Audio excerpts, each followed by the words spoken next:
देखिए, खुद को ताकतवर बनाने के लिए ज़रूरी है कि आप तो ताकतवर बने ही, साथ के आपके साथ वाले भी ताकतवर ना बन पाएँ। आप खुद तो अमीर बने ही, पर आपके साथ वाले अमीर ना बन पाएँ। और आप तो बड़े बने ही, बट आपके साथ वाले छोटे ही रहे। कुछ ऐसा ही किया था यूएसए ने उस वक्त डॉलर को वर्ल्ड में, दुनिया में स्थापित करने के लिए, और दुनिया के लिए एक रिजर्व करेंसी को के रूप में स्थापित करने के लिए, और डॉलर को करेंसीज का यूनिवर्स बनाने के लिए।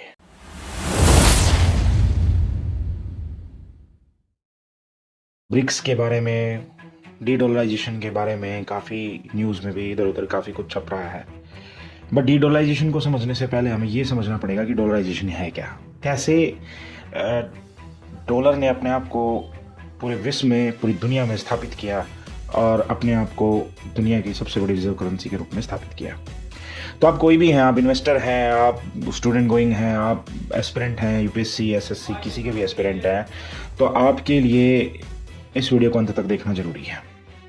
चलिए इस कहानी को स्टार्ट करते हैं और समझते हैं कि आज इस कहानी में हमें क्या समझना है। सबसे पहला पॉइंट जो हम समझेंगे कि करेंसी का कंसेप्ट कहाँ से आया। उसके बाद करेंसी आई, करेंसी के बाद आया गोल्ड स्टैंडर्ड। तो गोल्ड स्टैंडर्ड क्या था, क्या कमियां रही, क्या फ्लॉज रही, क्यों उसको फेल किया गया, क्यों उस सिस्टम को पूरी तरीके से स्केल अप कर दिया गया और शट डाउन कर दिया गया।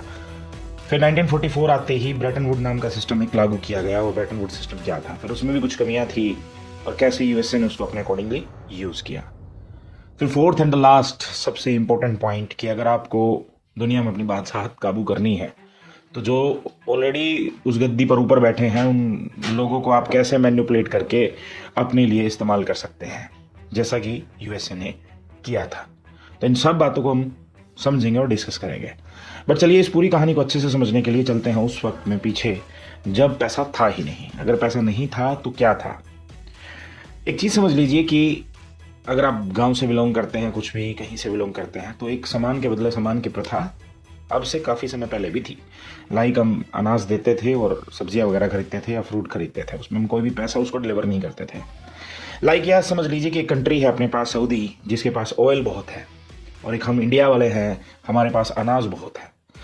तो फ़र्ज़ कीजिए कि अगर करेंसी हमारे पास नहीं है या इनमें से किसी भी कंट्री के पास पैसा नहीं है, तो ये क्या करेंगे, ये हमें सऊदी हमें अपना ऑयल हमें दे देगा और हम अपना अनाज, कॉटन, जो कुछ भी है उनको दे देंगे और एक तरह से एक्सचेंज कर लेंगे एक दूसरे से विदाउट करेंसी। पर यह स्थिति हमेशा ऐसी नहीं होती है कि मान लीजिए एक सऊदी है जिसके पास ऑयल है और दूसरा संयुक्त अरब अमीरात या कोई भी कुवैत वगैरह की कंट्री है। अब उसके पास भी ऑयल है, उसके पास भी ऑयल है, वो ऑयल के बदले ऑयल क्यों एक्सचेंज करेगा। इस एक्सचेंज सिस्टम को ही हम बार्टर सिस्टम कहते हैं। दैट टाइम जब पैसा नहीं हुआ करता था तो लोग सामान के बदले सामान लिया करते थे और एक्सचेंज किया करते थे। अब जैसे कि लास्ट सिचुएशन मैंने बताई कि एक सऊदी और एक कुवैत है, अगर ये दोनों एक दूसरे से एक्सचेंज करना चाहते हैं, अब दोनों के पास ऑयल बहुत है, अब ये कुछ ऐसा एक दूसरे से एक्सचेंज करेंगे कि जिससे कि इनकी वैल्यू क्रिएट रहे। तो अब अगर सऊदी को ऑयल देना और कुवैत को भी ऑयल देना, तो वो एक्सचेंज नहीं करेंगे, वो कुछ और, या तो उन्हें रुपया चाहिए या कुछ और चाहिए। तो यहीं से एक नीड अराइज हुई कि पैसा होना चाहिए, क्योंकि किसी भी तरीके से आप इस चीज़ को, बार्टर सिस्टम को पूरी तरीके से इंप्लीमेंट नहीं कर सकते, इसमें कुछ ना कुछ खामियां रह जाएंगी। तो इसी समस्या का समाधान नजर आया बीते समय के साथ। जैसे जैसे बुद्धिजीवी लोग थे उन्होंने डिसाइड किया कि क्यों ना हम इसका एक अल्टरनेटिव गोल्ड को इस्तेमाल करते हैं। उन्होंने क्या किया कि जहां कोई भी सिस्टम ट्रेड करना था, कोई भी वस्तु अगर एक दूसरे से ट्रेड करनी है कंट्री को दूसरी कंट्री से, तो गोल्ड में पेमेंट दे सकता था। लाइक किसी एक कंट्री को, ग्रीक को हथियार खरीदने हैं या ग्रीक से किसी को हथियार खरीदने हैं, तो वो गोल्ड या सिल्वर को दे देता था उससे और उससे हथियार खरीद लेता था। तो क्योंकि गोल्ड को इजीली कन्वर्ट किया जा सकता था, गोल्ड को कहीं भी इजीली सेल किया जा सकता था। पर बीतते समय के साथ बाद में पता लगा कि गोल्ड में भी प्रॉब्लम है, इतना गोल्ड किसी के पास नहीं है। और अगर हम बीतते समय की कॉलोनियल टाइम की बात करें, तो जैसे जैसे समय बीता, ब्रिटेन का आधे से ज़्यादा दुनिया पे कब्जा था, तो पाउंड ने अपना एक छत्तर राज करना स्टार्ट कर दिया। पाउंड एक रिजर्व करेंसी के रूप में हर एक देश की पसंद बन गया कि एक कंट्री से दूसरी कंट्री में अगर हमें ट्रेड करना है तो उसमें हम पाउंड को इस्तेमाल कर सकते हैं। अब गोल्ड तो था ही साथ साथ, बट जैसे जैसे टाइम बढ़ा आगे, जैसे कि फर्स्ट वर्ल्ड वार हुई 1914 के अंदर, फिर 1933 के अंदर रिसेशन आया, मंदी आई, विश्वव्यापी आर्थिक मंदी आई, और उसके बाद जब सेकेंड वर्ल्ड वार हुई तो सभी कंट्रीज को ये समझ में आ गया कि गोल्ड को हम as a trade owned things नहीं रख सकते हैं कि गोल्ड को ही, क्योंकि गोल्ड सभी कंट्रीज़ के पास अवेलेबल हो ऐसा कोई ज़रूरी नहीं है। दूसरा, पाउंड के लिए ये समस्या ये हो गई क्योंकि ब्रिटेन काफ़ी हद तक सेकेंड वर्ल्ड वॉर के अंदर, लड़ाई के अंदर टूट चुका था और अपना बहुत बड़ा पैसे के अमाउंट युद्ध के अंदर झोंक चुका था, अलग अलग फ्रंट पे, अलग अलग मोर्चे पे। तो ये ज़रूरी हो गया कि कुछ ना कुछ अल्टरनेट ऑप्शन उठाया जाए। तो जब सेकेंड वर्ल्ड वॉर 1944 1945 के आसपास खत्म होने के कगार पे पहुंची, तो इस अवसर का फायदा उठाया एक कंट्री ने, जिसका नाम है यूनाइटेड स्टेट्स। अगर मैं कहीं ना कहीं में बात करूं तो यूनाइटेड स्टेट्स को कोई सेकेंड वर्ल्ड वॉर से पहले ज़्यादा जानता नहीं था, ये ना ही ये किसी दूसरे के मामलों में ज़्यादा इंटरफियर किया करता था। अब वो समय शुरू हुआ जब यूएस ने अपने आप को वर्ल्ड मार्केट के अंदर इकोनॉमिक रूप से और सैन्य रूप से स्थापित करना स्टार्ट किया। तो यूएस ने क्या किया कि उसने ये कहा कि हम एक काम करते हैं, गोल्ड को यूएस डॉलर से पेगिंग कर लेते हैं। पेगिंग का मतलब जोड़ लेते हैं। और यूएस ने ये कहा कि हम एक काम करते हैं, अगर किसी के पास गोल्ड है तो हम उसको $30 एक औंस के हिसाब से देंगे। आप गोल्ड ले आइए, हम आपको $30 देंगे, या आप डॉलर ले आइए, हम आपको एक औंस गोल्ड देंगे। अब ये सिस्टम कुछ दिन तक चला और इसी सिस्टम का नाम बाद में आकर पड़ा ब्रेटन वुड सिस्टम। यहाँ ब्रेटन वुड में ये डिसाइड किया गया, कुछ कंट्रीज़ ने और कुछ कंट्रीज़ के रिप्रेजेंटेटिव ने मिलकर ये डिसाइड किया कि हम गोल्ड को पैक कर देते हैं डॉलर के साथ, और अगर आप आज के बाद किसी को भी कुछ एक्सचेंज करना है तो वो डॉलर और गोल्ड में आपस में एक दूसरे से पैगिंग करके एक्सचेंज कर सकता है। मीन्स अगर यूरो को कहीं ना कुछ परचेज करना है तो फर्स्टली वो गोल्ड बाय करेगा और गोल्ड से फिर आगे काम करेगा, या फिर डॉलर बाय करेगा, फिर डॉलर से आगे गोल्ड में कुछ काम करेगा। तो यूएस ने ये प्रोविज़न रखा कि हम सेट कर देते हैं कि एक औंस की कॉस्ट $30 फिक्स कर देते हैं। आप कीजिए, आपके पास अगर गोल्ड आता है, गोल्ड हमें दे दीजिए, आप $30 हमसे ले लीजिए, या आपके पास अगर डॉलर है तो आप गोल्ड ले लीजिए। बट जैसे जैसे समय बीतता चला गया तो यूएसए को सबसे बड़ी प्रॉब्लम ये फेस करनी पड़ी कि ये इतना गोल्ड कहाँ से लाएंगे। मान लीजिए कि यूरोप एक कंट्री और उसके बाद बहुत ढेर सारा डॉलर इकट्ठा हो गया है, तो वो डॉलर दे के जाएंगे और उनसे वापस में क्या लेंगे, गोल्ड लेंगे। तो यूएस के पास ये प्रॉब्लम आ गई और एक नया डिफिकल्टी उनके सामने आई कि अब इतना गोल्ड कहाँ से लेके आए। और इसी वजह से 1970 में उन्हें एक बड़ी रिसेशन का सामना भी करना पड़ा, और उसी वजह से उस समय के तत्कालीन राष्ट्रपति रिचर्ड निक्सन ने एक बात बोली कि हम गोल्ड को डॉलर के साथ पैगिंग को ख़त्म कर रहे हैं, इसकी परिवर्तनीयता को हम निलंबित कर रहे हैं, और आप अपनी मर्जी से अपने अकॉर्डिंग, अपने अपने गोल्ड रिजर्व के अकॉर्डिंग अपनी अपनी करेंसी को छाप सकते हैं। यानी एक तरह से हर कंट्री को एक परमिशन मिल गई कि अगर आप पैसा छापना चाहते हैं, मिंट करना चाहते हैं, तो आपके पास गोल्ड रिजर्व कितना है वो बहुत मायने रखेगा। अब बहुत सारी कंट्रीज को ये प्रॉब्लम आ गई कि जैसे कोई दो देश अगर युद्ध लड़ रहे हैं आपस में, तो युद्ध लड़ते हुए सबसे ज़्यादा पैसे की जरूरत पड़ती है। अब पैसे की जरूरत पड़ती है तो ये कोई ज़रूरी नहीं है कि सबके पास गोल्ड रिजर्व एक्स्ट्रा पड़ा हो या गोल्ड रिजर्व बहुत ज़्यादा हो। और क्योंकि ये फिक्स था कि आप गोल्ड रिजर्व के अकॉर्डिंग ही अपनी करेंसी को मिंट करेंगे, तो कंट्रीज़ को इसमें भी दिक्कत आने लगी कि वो गोल्ड के अकॉर्डिंग अपना पैसा नहीं छाप सकते हैं।